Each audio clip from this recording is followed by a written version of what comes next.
Què tal, senyores i senyors? Molt bona nit i benvinguts a la tercera de la ronda d'entrevistes amb els caps de llista per Lleida de les diferents formacions que actualment tenen representació a la paeria.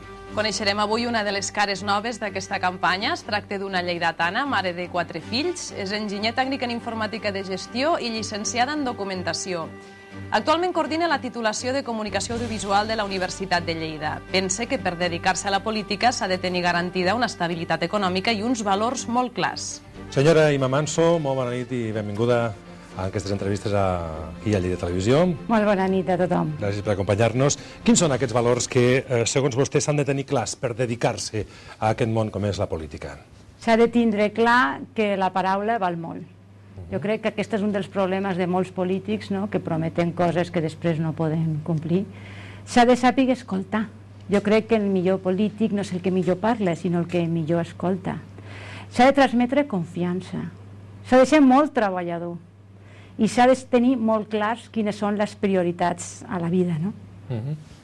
Imagino que vostè, tant per la seva formació com les seues dedicacions al marge de la política, està molt al corrent de les xarxes socials. Encetem un bloc de preguntes breus que comencem preguntant-li què prefereix, Facebook o Twitter? Jo prefereixo Facebook perquè te permet expressar-te més, amb més paraules. I Twitter per mi és una mica concís. Ordenim una mica per les seves preferències. Què se sent vostè? Catalana, lleidatana, espanyola? Lleidatana, catalana i espanyola. Imagini's que ocupa el despatx d'alcaldia de la Paeria, que al cap i a la fi és el que persegueix. Quina és la primera foto que hi posaria i qui surt en aquesta foto?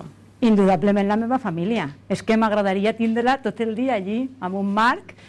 Fins ara tenia una almohadilla que estaven els 4 fills i la veritat és que a mi m'encanta veure la meva família. I com ara la podré veure menys, doncs el primer que ficaré sense cap dubte és la meva família. Recomani'm un llibre i una cançó. Un llibre. Jo ara estic llegint, ja el tinc gairebé acabat, L'Audàcia de l'Esperança, que és un llibre d'Obama, que explica una mica quins són els seus principis, els seus valors, i trobo que és una persona que s'ha fet a si mateix, una persona lluitadora, i m'agrada molt. Ara, la gent que no li agrada la política, doncs també he llegit un llibre que es diu Fluir, que és de l'editorial Kairos. L'autor és nòrdic, és un nom que és impossible de pronunciar. Però sí, jo crec que aquest és un llibre que quan el llegeixes veus les coses de la vida que fan felices, i això m'agrada. I de cançons m'agraden moltíssimes, però si tinc que dir alguna, per exemple, Sergio Dalma, Bailar Pegados, perquè és una cançó que trobo que parla de l'harmonia de 2 persones i trobo que és molt únic. Que seria capaç de recitar uns versos així de memòria? Segur que se sap alguna poesia. I tant, de quan era petita. Jo me'n recordo que el meu avi sempre me feia recitar una poesia, si voleu la... Sí. La princesa está triste. ¿Qué tendrá la princesa? Los suspiros escapan de su boca de fresa, que ha perdido la risa, que ha perdido el color. La princesa está triste en su silla dorada y está claro el teclado de las aves sonoras que en un vaso olvidada se desmaya una flor. Déu-n'hi-do, se la sap, El meu avi cada dia que anava allí me deia, a veure, la poesia. I jo la veritat és que me feia molta il·lusió. Cada dia m'aprenia un bocinet per arribar allí i dir-li. Sí, aquesta me porta uns sentiments molt bons. I per acabar aquesta part jo li vaig dient noms i vostè em va dient una cosa bona i una de dolenta de cadascú.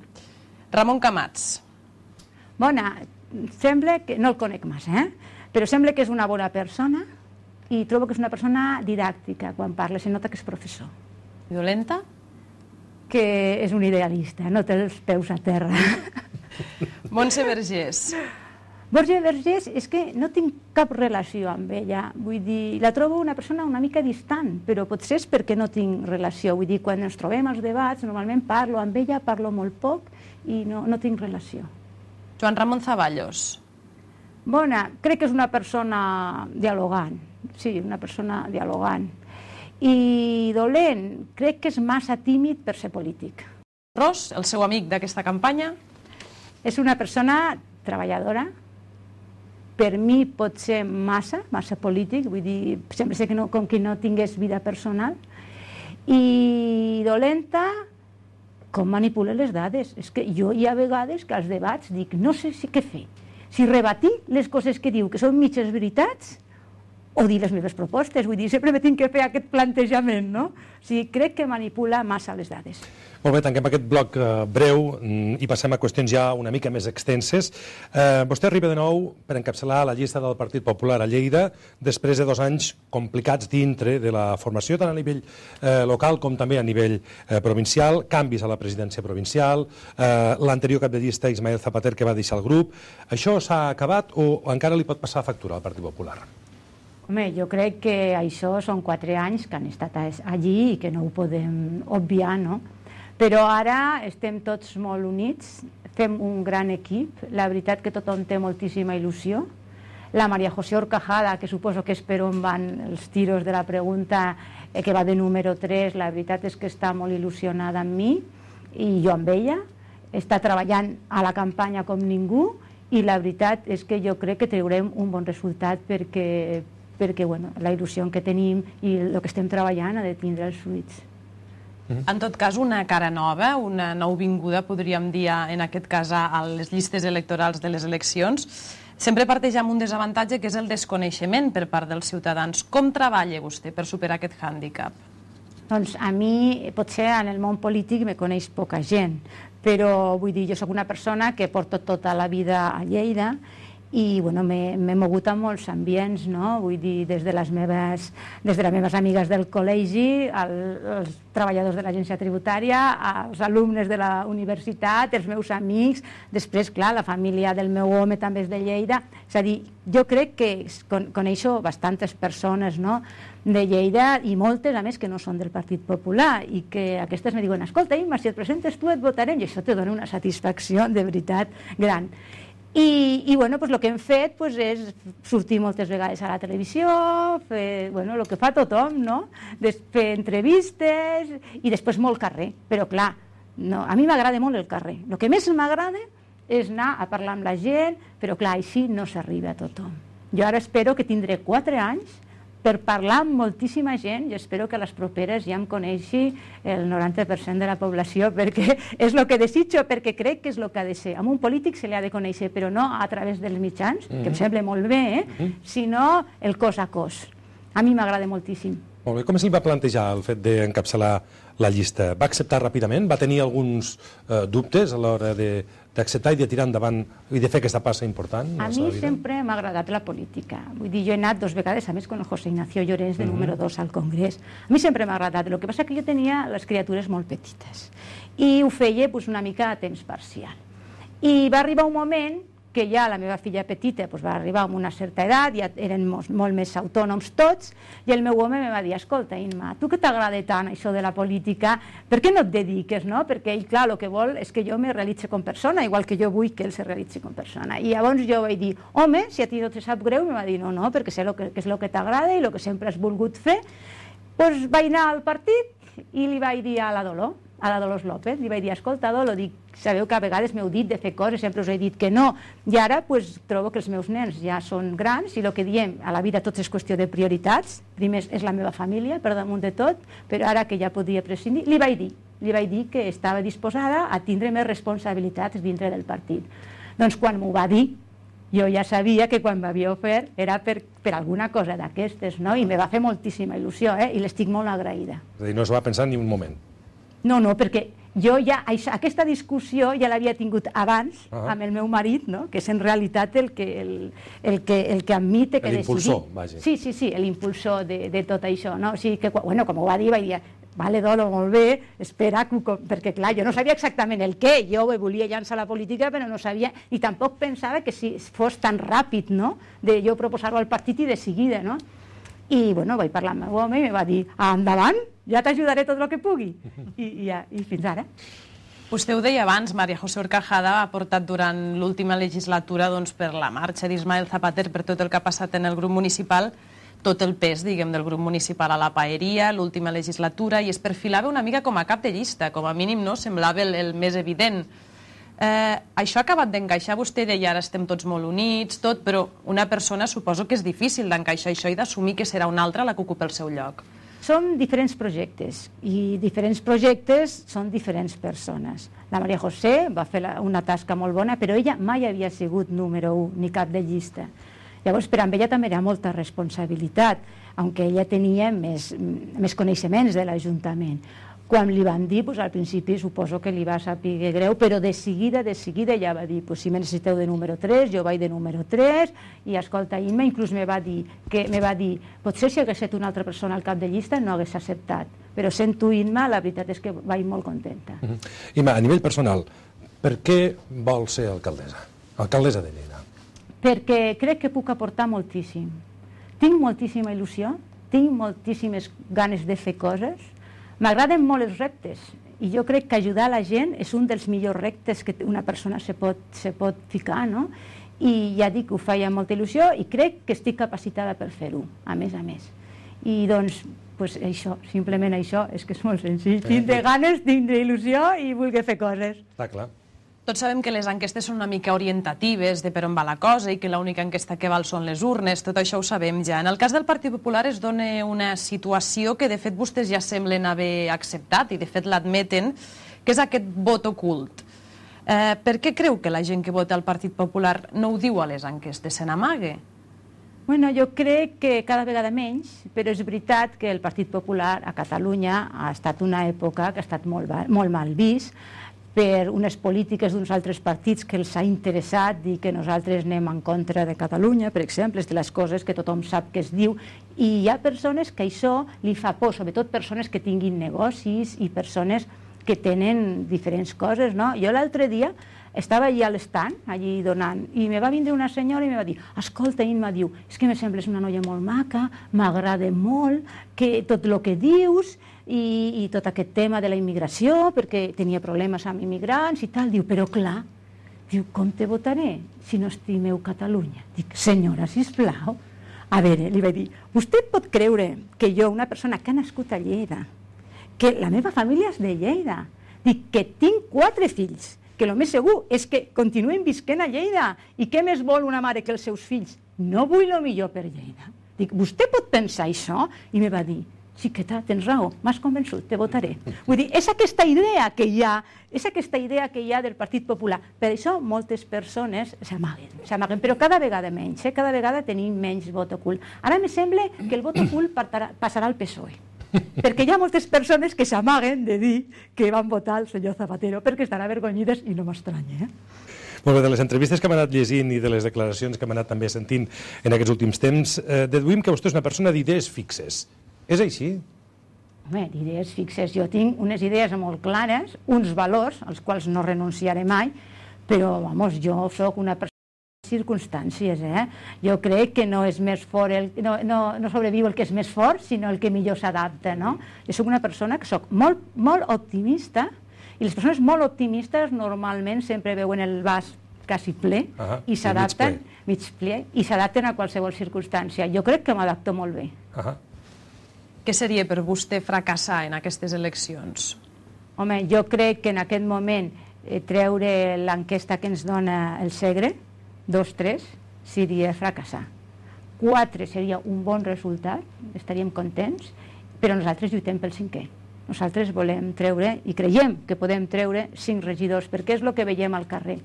Veiem que la gent està molt cansada, la gent té moltes ganes de canvi, la gent està decebuda de la situació econòmica i el problema pot ser l'abstenció, no? Jo me trobo molta gent que diu que això de la política, molt decebuda de la situació política. La gent pensa que això està tan malament que no se pot arreglar.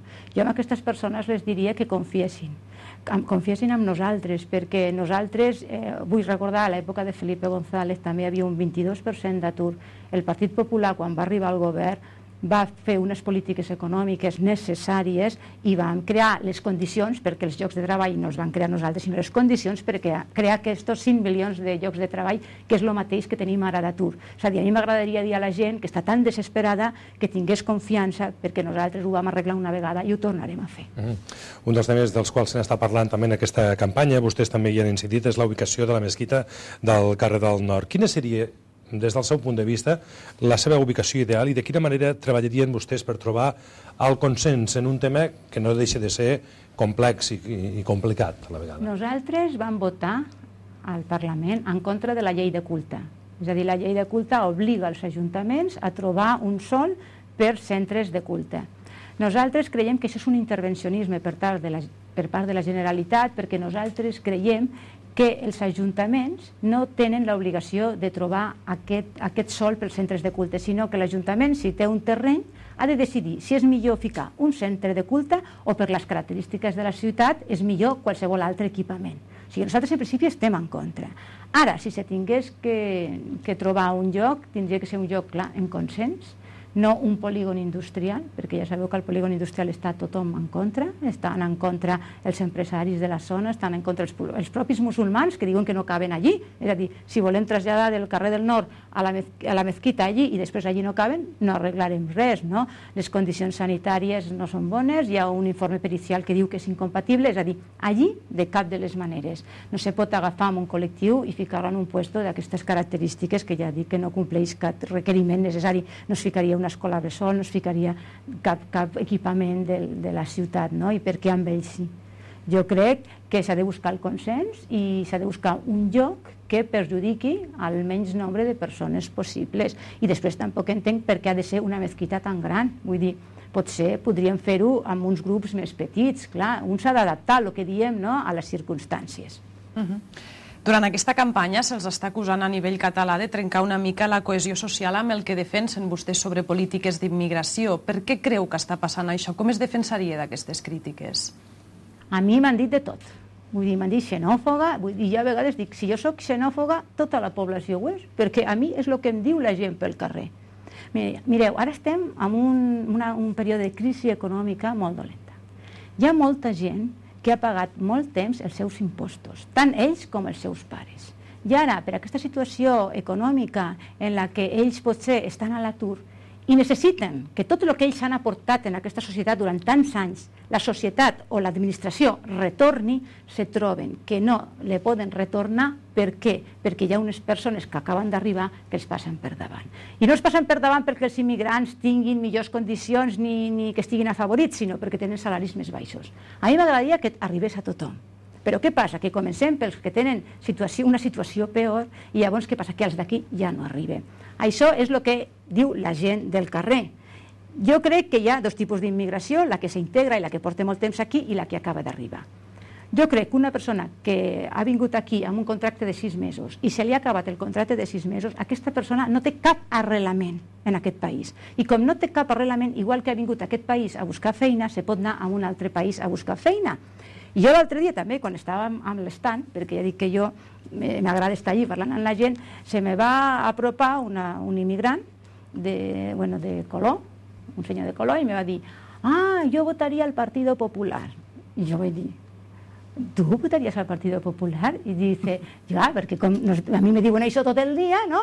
Y dice, sí, porque ustedes son los únicos que nos ayudan a los que llevamos mucho tiempo aquí y que ya estamos, y ustedes son los que dicen que hay 2 tipos de inmigración y a mí me favorecen sus políticas. Deia, com volen dir que, clar, ell era una persona de les que portava aquí potser 5 anys i que tenia la seva família i que per amb ell els competidors eren aquests que acaben d'arribar, perquè aquests que acaben d'arribar no són competidors ni teus ni meus, són competidors dels que ja porten temps i dels que segueixen les normes de convivència. Llavors nosaltres diem, a l'hora de donar ajuts no bàsics, és a dir, a ningú que li falti el plat a taula, aquests ajuts se tingui en compte no solament el nivell de renda, sinó el grau d'arrelament, és a dir, el temps que porten aquí contribuint en aquest país i, a més, el que és molt important, el compliment de les ordenances de civisme i convivència. Per això, tant els d'aquí com els de fora. Per què? Perquè hi ha persones que tenen comportaments incívics. Quan se les fica una multa o qualsevol tipus de penalització, se declaren insolvents i continuen en la mateixa conducta. Jo crec que si aquestes persones veguessin que el seu comportament podria comportar-los la pèrdua d'algun tipus d'aquestes ajudes, això seria un efecte dissuasori, perquè hi ha moltes persones que tenen al costat pisos pastera o que tenen gent que no es comporta perquè ells viuen d'una altra manera i que ho estan passant molt malament i volen una solució. Jo crec que l'única solució té que vindre per aquí. Les persones que no compleixen les ordenances, que tinguin algun tipus de penalització que no sigui econòmica, perquè la penalització econòmica no funciona. Parlem d'economia, precisament d'impostos, perquè una de les seves propostes és congelar i abaixar impostos. Les arques municipals no sé si patirien més del que estan patint en aquests moments. En tot cas, d'on sortirien també els recursos per compensar aquesta baixada d'impostos? Primer, el que s'ha de fer és una auditoria de comptes, perquè, clar, jo crec que el deute de l'Ajuntament és molt més gran del que hi ha. I ho dic perquè hi ha uns terrenys valorats amb una quantitat que és impossible que no s'hagin depreciat, perquè tothom sabem el que s'han depreciat els terrenys. Després de fer aquesta auditoria de comptes, i saber amb el que comptem, fer una anàlisi de la despesa. És a dir, hi ha moltíssimes despeses superflues en aquest Ajuntament. Tots veiem el que es gasta el senyor Rosa en propaganda de les obres que se fan i les que se deixen de fer. Jo crec que per aquí tenim que anar. I després de tot això, baixar els impostos. Però per què dic jo que baixant els impostos se pot recaptar més? Primer, ho dic perquè és el que vam fer nosaltres quan vam governar, que vam baixar 2 vegades l'IRPF i, a més, vam treure l'impost d'activitats econòmiques i van crear unes condicions bones. Què passa? Quan una persona li baixes els impostos, té més diners a la butxaca. Si té més diners a la butxaca, consumeix més. Si una persona consumeix més, fan falta més empreses. Aquestes empreses contractaran a més treballadors. I aquests treballadors ens donaran 3 avantatges. Primer, que consumiran més, per la qual cosa se reactiva. Segon, que pagaran els seus impostos, per la qual cosa tindrem més recaptació. I per últim, també el que farà és que no les tindrem que pagar l'atur, tindrem menys despeses. És a dir, abaixant impostos se pot reactivar l'economia i recaptar més per ajuts socials. Si fem el contrari, apugem impostos, què passa? Ofeguem a les empreses. Aquestes tanquen, treballadors al carrer. Treballadors que ni paguen impostos i a més les tenim que pagar l'atur. És senzill. Baixar impostos per reactivar l'economia, però sempre amb control i austeritat a les comptes de l'Ajuntament. Senyora Manso, anem acabant ja que se'ns esgota el temps, però hem de fer una porra sobre la representació que creu que obtindrà cadascuna de les formacions representades a la paeria, a veure si l'encertem, fem una mica de juguesca. Jo li vaig dir en les formacions i vostè em diu quin número de regidors creu que poden obtenir. Una horquilla, no? Una horquilla?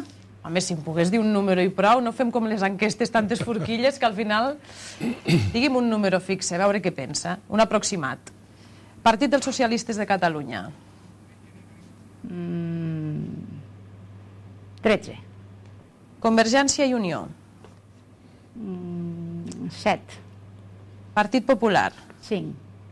Esquerra Republicana. Les altres a repartir. En queden 2 per repartir. 2 per repartir? Són 27, en porta 25. 1 i 1. 1 i 1. Doncs a veure com va el resultat. Ja hem acabat, senyora Imma Manso. Moltíssimes gràcies per compartir aquesta estona amb nosaltres. Que acabi d'anar bé la campanya. Moltes gràcies. I a tots vostès els convidem a seguir tot seguit un nou debat electoral, en aquest cas el de la capital del Pla d'Urgell, Mollerussa. Tornem demà amb una nova entrevista. Molt bona nit i fins demà. Que descansin.